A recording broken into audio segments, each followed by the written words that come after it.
तर नमस्कार मंडळी, आज मी तुम्हाला घेऊन आलेली आहे टरबूजाच्या मळ्यामध्ये. तर बघू शकता मंडळी, हे अशा प्रकारे याची लागवड झालेली आहे. हे 80 दिवसाचं पीक आहे.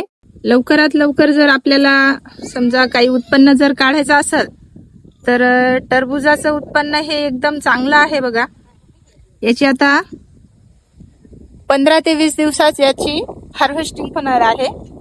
बघू शकता तुम्ही. जर कोणी व्यापारी हे टरबूजाचा माल खरेदी करण्यास इच्छुक असेल तर यांचा पत्ता आहे 4 ठाणा, तालुका जिंतूर, जिल्हा परभणी. जिंतूरहून निघाल्याच्या नंतर संभाजीनगरला जाण्याच्या मार्गावर एकदम जालना हायवेवर यांची शेती आहे. किंवा खाली मी तुम्हाला त्यांचा मोबाईल नंबर देत आहे, त्याच्यावर फोन करून तुम्ही त्यांच्याशी संपर्क करू शकता. आता ही टरबूजाची लागवड जी आहे ही पूर्ण 3 एकरामध्ये लागवड झालेली आहे याची.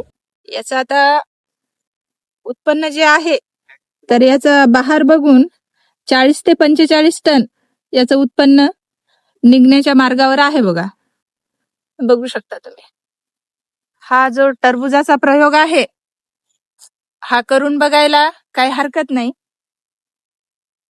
सर्वांनी करून बघायला पाहिजे एकदा.